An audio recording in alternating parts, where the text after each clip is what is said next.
Hello everyone, कैसे हो आप सभी लोग। एसएससी सीजीएल 2020 के फॉर्म निकले हुए हैं और काफ़ी लोगों की क्वेरी ये आ रही थी कि इसमें कोई फिजिकल स्टैंडर्ड टेस्ट होता है क्या, या physical endurance test. Physical standard test मतलब ऐसा तो नहीं कि आपकी कोई हाइट वगैरह देखी जाती है, वेट देखा जाता है। और फिजिकल इंड्योरेंस टेस्ट के बारे में भी पूछ रहे थे कि रनिंग साइकिलिंग वगैरह कुछ होता है इसमें या नहीं होता, जैसे सीपीओ में होता है। और साथ ही साथ एलिजिबिलिटी ऑफ जीएसओ के बारे में भी क्वेरीज आ रही थी कि जो फॉर्म भर रहे हैं उसमें पॉइंट 18 और पॉइंट 19 में क्या करना है, जीएसओ क्या है। और कुछ लोग एओ के बारे में भी पूछ रहे हैं। पहले क्या होता था, 2017 तक ही था शायद ये, कि एओ फॉर्म के लिए आपको अलग से अप्लाई करना पड़ता था। अब ऐसा कुछ नहीं होता। तो मेन तो जीएसओ वाला है, वो हम कवर करेंगे। कलर ब्लाइंड कैंडिडेट्स कौन कौन सी पोस्ट के लिए एलिजिबल हैं, कौन कौन सी पोस्ट के लिए एलिजिबल नहीं है, वो भी डिस्कस करेंगे। और साथ ही साथ मैं आपको ये भी बता दूंगा फॉर्म अगर आपका सक्सेसफुली सबमिट हो गया तो आपको कैसा दिखेगा। तो शुरू करते हैं। सबसे पहले तो एप्लीकेशन स्टेटस पे जाओगे। जब आप एसएससी की ऑफिशियल वेबसाइट पे लॉगिन करने के बाद अगर आपका एप्लीकेशन स्टेटस कुछ ऐसा लिखा हुआ आ रहा है, registration provisionally accepted, photo and signature provisionally accepted, apply form provisionally accepted, payment status complete, और एप्लीकेशन स्टेटस जो फाइनल है वो प्रोविजनली एक्सेप्टेड लिखा हुआ आ रहा है, इसका मतलब आपने फॉर्म सही से फिल कर दिया है। ठीक है। बाकी फोटो एंड सिग्नेचर का ये है कि जो एसएससी गाइडलाइंस अगर आपने वो फॉलो करी होंगी तो सही रहेगा। अगर फॉलो नहीं करी, जैसे फोटो पे अगर डेट नहीं लिखे, तो आपका जो फॉर्म है बाद में कैंसिल कर दिया जाएगा। आगे बढ़ते हैं।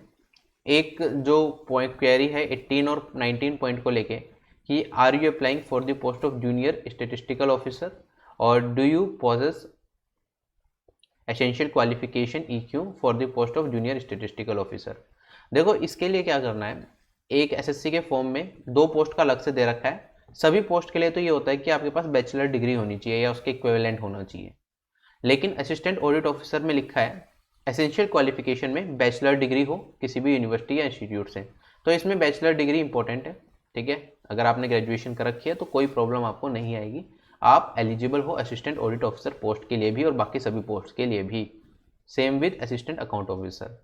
डिजायरेबल क्वालिफिकेशन का मतलब है कि अगर आपके पास ये डिजायरेबल क्वालिफिकेशन है कि आप चार्टर्ड अकाउंटेंट हो या फिर इनमें से कुछ है आपके पास, तो आपको अच्छा रहेगा। जब आप जॉब करोगे तो काम जनरली ऐसा ही होगा आपका, तो यहाँ पे थोड़ा फ़ायदा मिलेगा आपको। लेकिन ये ज़रूरी नहीं है कि आपके पास डिजायरेबल क्वालिफिकेशन हो। अगर आपने बैचलर्स डिग्री है आपके पास तो आप एलिजिबल हो उस पोस्ट के लिए। ठीक है। और ये प्रोबेशन पीरियड में ये लिखा हुआ है एसएएस एग्जाम आपको क्वालिफाई करना पड़ता है इसमें, फाइनली सिलेक्शन के बाद भी, जो कि अगर आप इस एग्जाम को क्लियर कर रहे हो तो वो एग्जाम भी क्लियर कर लेते हो। ठीक है। कोई बहुत ऐसा मुश्किल एग्जाम नहीं है, थोड़ी मेहनत करोगे तो वो भी क्लियर हो जाता है, कोई प्रॉब्लम नहीं है। अगर मैं बात करूँ जूनियर स्टेटिस्टिकल ऑफिसर पोस्ट के लिए, जिसके लिए फॉर्म में अलग से पूछा गया है कि तुम्हारे पास एसेंशियल क्वालिफिकेशन है इस पोस्ट के लिए या नहीं है। देखो, इसके लिए क्या चाहिए होता है, 12th क्लास में अगर आपके पास मैथ्स था तो आपके 60% मार्क्स मैथ्स में होने जरूरी हैं, तभी आप एलिजिबल रहोगे। मतलब, और वरना अगर 12th में 60% मार्क्स भी नहीं है या फिर 12th में मैथ्स भी नहीं था, कोई प्रॉब्लम नहीं है। बैचलर्स डिग्री के टाइम पे आपका एक सब्जेक्ट स्टेटिस्टिक्स का होना जरूरी है। ठीक, तभी आप एलिजिबल हो। अगर आपके पास इन दोनों में से कुछ भी नहीं है, फिर भी आपने यहाँ पे यस कर दिया है, तो भी मेरे ख्याल से कोई प्रॉब्लम नहीं है। टीयर 2 में आपका एग्जाम होता है जेएसओ का अलग से, टीयर 1 सभी पोस्ट के लिए सेम होता है। टीयर 2 में जेएसओ के लिए एक अलग से एग्जाम होता है स्टेटिस्टिक्स का, आप इसमें अपियर नहीं होंगे। ठीक है, तो कोई प्रॉब्लम नहीं है। ठीक है। और साथ ही साथ असिस्टेंट ऑडिट ऑफिसर की बात करूँ, इस एग्जाम के लिए भी आपको एक टीयर 2 में एक अलग से एग्जाम देना पड़ता है। ये दोनों एग्जाम अगर आप टीयर 2 में नहीं भी देते तो भी आप बाकी सारी पोस्ट के लिए एलिजिबल रहते हो। ठीक है। तो टीयर 2 में जो मेन एग्जाम होते हैं वो इंग्लिश और क्वांटिटेटिव एप्टीट्यूड का होता है। तो अब इसमें आपने यस कर दिया, नो कर दिया, ज़्यादा फर्क नहीं पड़ता। ठीक है। बाकी अगर आप एलिजिबल हो तो यस जरूर करो, और टीयर 1 में अगर आप कट ऑफ क्लियर कर लेते हो इस पोस्ट की तो टीयर 2 में एग्जाम भी दे सकते हो। ठीक है। अब हम आते हैं फिजिकल एंड मेडिकल स्टैंडर्ड्स पे। Physical standard test, physical endurance test के लिए देखो, एसएससी सीजीएल के थ्रू बहुत सारे डिपार्टमेंट में जॉब लगती है। जैसे इनकम टैक्स इंस्पेक्टर हो गया आपका, ठीक है, आपका assistant section officer ministry of external affairs हो गया, उनमें कोई फिजिकल स्टैंडर्ड टेस्ट नहीं होता आपका।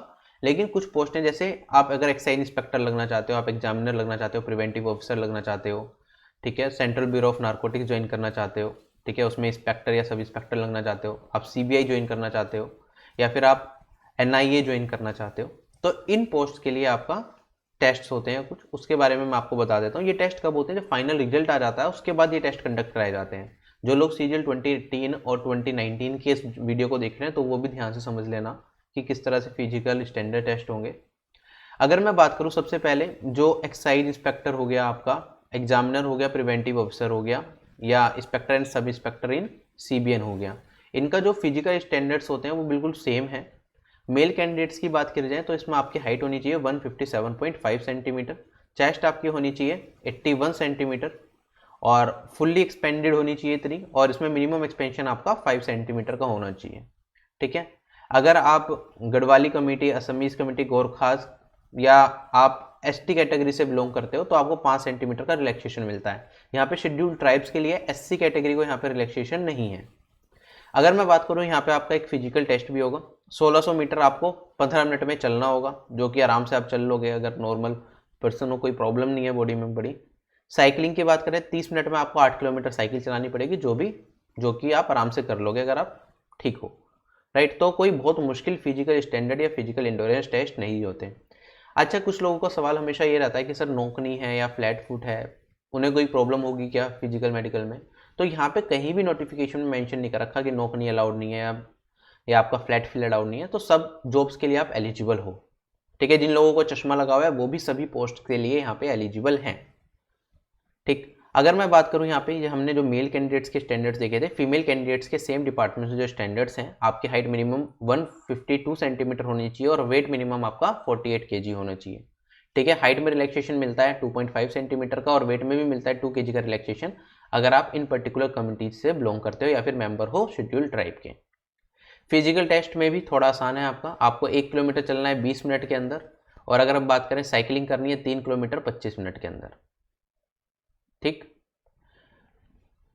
अगर हम आगे देखते हैं यहाँ पे, जो अगर आप कैटेगरी से बिलोंग करते हो PWD कैटेगरी से, तो थोड़ा सा रिलैक्सेशन दिया गया है। OL एंड OL कैटेगरी को रिलैक्सेशन दिया गया है वॉकिंग टेस्ट में, और OA, OL and OL categories को साइकिलिंग में भी रिलैक्सेशन दिया गया है। अब मैं बात करता हूँ सब इंस्पेक्टर इन CBI। इसके लिए क्या होता है, आपको अगर आप मैन हो तो आपकी हाइट चाहिए 165 सेंटीमीटर, वीमेन की हाइट चाहिए यहाँ पे 150 सेंटीमीटर। ठीक है। हिल्समैन एंड ट्राइबल्स को हाइट में रिलैक्सेशन दे रहे हैं 5 सेंटीमीटर का यहाँ पे। ठीक है। चेस्ट आपकी एक्सपेंशन के साथ होनी चाहिए 76 सेंटीमीटर। ठीक है। और अगर मैं विजन की बात करूँ यहाँ पे, तो आपकी जो आई साइट होनी चाहिए चश्मे के साथ या बिना चश्मे के। देखो, excise inspector, preventive officer, examiner, उनमें कोई आई का क्राइटेरिया नहीं था। ठीक है। वहाँ पे विजन टेस्ट नहीं होती। यहाँ पे आपकी विजन टेस्ट होगी सब इंस्पेक्टर इन CBI के लिए, और यहाँ पे जो विजन का टेस्ट है आपका डिस्टेंट विजन लिखा है यहाँ पे 6/6, मतलब एक आई में, और एक आई में होनी चाहिए आपकी 6.6/9, और ऐसे ही नियर विजन का दे रखा है 0.6 in one I and 0.8 in other I, इतना चल जाएगा। तो इसका मतलब क्या है, जैसे अगर आप चश्मा पहन रहे हो, चश्मा पहन के आपको क्लियरली दिख रहा है तो आप एलिजिबल हो। ठीक है। अगर चश्मा पहन के भी होता है कई लोगों को बिल्कुल क्लियरली नहीं दिखता, ठीक है, चश्मे से भी उनकी विजन पूरी तरह से करेक्ट नहीं होती, वो लोग बाहर होंगे, बाकी कोई दिक्कत नहीं है। उसमें भी यहाँ पे लिखा हुआ है 6/6 in one I and 6/9 in other I. इसका मतलब क्या होता है, 6/6 का मतलब ये होगा आपके पास, जैसे कोई एक नॉर्मल पर्सन है जिसकी आंखें बिल्कुल ठीक है, कोई चीज़ उसे 6 मीटर की दूरी पे बिल्कुल सही दिखाई दे रही है, तो आपको एक आंख से वो 6 मीटर की दूरी पे वो चीज़ बिल्कुल सही दिखाई देनी चाहिए। ठीक है। चश्मा पहन के या बिना चश्मे के, जैसे भी चश्मा पहन के भी देख सकते हो। एक है 6/9। इसका मतलब क्या है कि अगर मान लो एक पर्सन है, एक आंख से तो आपकी बिल्कुल ठीक हो गई एक आंख, दूसरी आंख में थोड़ा सा एरर अलाउड है कि अगर एक पर्सन है जो बिल्कुल सही आंख है जिसकी, वो 6 मीटर में एक पर्टिकुलर चीज को देख पा रहा है, सॉरी, जो एक नॉर्मल पर्सन है अगर वो 9 मीटर में एक चीज को देख पा रहा है, तो आपको अलाउड है कि आप 6 मीटर से भी उस चीज को अगर सही देख पा रहे हो तो आप एलिजिबल हो इस पर्टिकुलर पोस्ट के लिए। ठीक। अब यहाँ पे नेशनल इन्वेस्टिगेशन एजेंसी की बात की जाए, जो इसमें सब इंस्पेक्टर की पोस्ट है, इसके लिए फिजिकल स्टैंडर्ड दे रखे हैं आपके। मैन को हाइट चाहिए 170 सेंटीमीटर की और वीमेन को 150 सेंटीमीटर की हाइट चाहिए। अगेन ट्राइबल्स एंड हिल्समैन को 5 सेंटीमीटर का रिलैक्सेशन अलाउड है। लगभग सेम सही है इसमें। अगर चेस्ट की बात करें तो मेल कैंडिडेट्स की 76 सेंटीमीटर होनी चाहिए विद एक्सपेंशन, और विजन की बात करें तो चश्मा पहन के या बिना चश्मे के आपकी विजन होनी चाहिए 6/6 in one I and 6/9 in other I. बिल्कुल सेम विजन का क्राइटेरिया यहाँ पे भी है। ठीक। उसके बाद यहाँ पे मैक्सिमम यही चीज़ें दे रखी है नोटिफिकेशन में। एक कलर ब्लाइंड कैंडिडेट्स का आता है कि किस पोस्ट के लिए वो एलिजिबल है, किस पोस्ट के लिए नहीं, तो ये वैकेंसीज में पता चलता है। आप देखोगे जैसे इंटेलिजेंस ब्यूरो है, इसमें एएसओ की पोस्ट होती है, 2019 की वैकेंसी दिखा रहा हूँ, 2020 की ये नहीं है, अभी नहीं आई ऐसी पीडीएफ 2020 की, लेकिन चीज़ें सेम ही रहेंगी।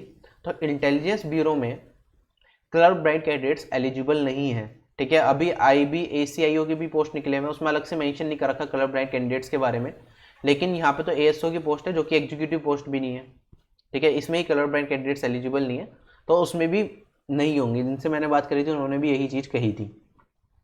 बाकी देखो क्या होता है।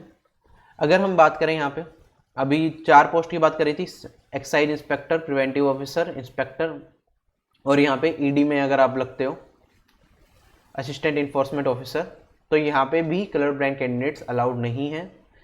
सेंट्रल ब्यूरो ऑफ नारकोटिक्स में कलर ब्राइट कैंडिडेट्स अलाउड नहीं है। नेशनल इन्वेस्टिगेशन एजेंसी एनआईए में भी कलर ब्राइट कैंडिडेट्स अलाउड नहीं है। और यहाँ पे लिखा हुआ है स्टेटिस्टिकल इन्वेस्टिगेटर ग्रेड 2, ये तो इस बार अलग से मेंशन नहीं कर रखा है यहाँ पे, ठीक है। पता नहीं इस बार पोस्ट होंगी ही नहीं होंगी, 2019 में ही आई थी, 2018 में भी नहीं थी, 17 में भी नहीं थी।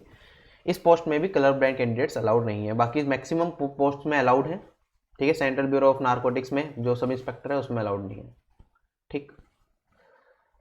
सो मेन यही है। बाकी मुझे लग रहा है कि सारी चीज़ें मैंने आपको बताई दी हैं। सो इस वीडियो में सिर्फ इतना ही है। बाकी क्वांट के बहुत सारे लेक्चर्स हमारे चैनल पे अवेलेबल हैं जो कि आप देख सकते हो, अपनी तैयारी कर सकते हो जिनसे। तो एसएससी सीजीएल कंप्लीट क्वांट करके प्लेलिस्ट है, वहाँ से अपनी तैयारी स्टार्ट कर सकते हो। बाकी मेरी अनअकैडमी पे भी फ्री क्लास आ रही है, कोऑर्डिनेट ज्योमेट्री फ्री क्लासेस की फॉर्म में करा चुका हूँ। Time, speed and distance already चल रहा है, हाइट एंड डिस्टेंस भी ऑलमोस्ट खत्म होने वाला है, ठीक है। बाकी ये सारे लिंक्स है, ये टाइमिंग्स है। 2 क्लास हो चुके हैं टाइम, स्पीड एंड डिस्टेंस की। बाकी एक क्लास हमारी होगी मंडे को 11 तारीख को 8 बजे शाम को, एक 12 तारीख को शाम को 8 बजे है, एक 13 तारीख को शाम को 8 बजे क्लास है। तो ये आप अटेंड कर सकते हो। सारी क्लासेस का लिंक आपको टेलीग्राम चैनल पे मिल जाता है, वहाँ से डायरेक्टली आप एक्सेस कर सकते हो। और अगर आप पूरी तैयारी अनअकैडमी से करना चाहते हो, क्योंकि यहाँ पे इंडिया के टॉप एजुकेटर्स आपको पढ़ा ही रहे हैं, तो सभी एजुकेटर के सारे कोर्सेज आपको यहाँ पे एक ही प्लान में मिल जाते हैं। तो अपने हिसाब से सब्सक्रिप्शन प्लान चूज करके आप अनअकैडमी से भी पूरी तैयारी कर सकते हो। मेरा रेफरल कोड है RB10, जिससे कि सभी प्लान्स पे आपको मैक्सिमम डिस्काउंट मिल जाए। बाकी एक जो मेरा प्लस कोर्स है वो 11 जनवरी से स्टार्ट हो रहा है। अनअकैडमी प्लस मेंबर्स हो तो आप उसे एक्सेस कर सकते हो।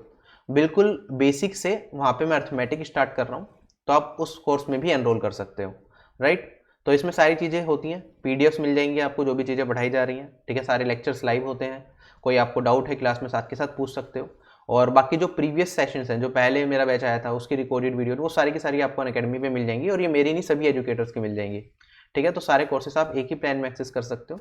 और अगर आप चाहते हो अनअकैडमी से तैयारी करना, तो रेफरल कोड मैंने बताया, ये प्लान्स कुछ इस तरीके से अपनी मर्जी से आप चूज कर लेना। बाकी टेलीग्राम चैनल तो ज्वाइन कर ही लेना, जितनी भी वैकेंसी की पीडीएफ होती है या फिर जितने भी प्रीवियस ईयर पेपर्स की पीडीएफ्स कलेक्ट होती हैं, सारी की सारी आपको टेलीग्राम चैनल पे मिल जाती हैं, तो वो सब आप टेलीग्राम से एक्सेस कर सकते हो। सो इस वीडियो में सिर्फ इतना ही, जल्दी मिलेंगे नई वीडियो में, तब तक के लिए bye bye, take care and जय हिंद।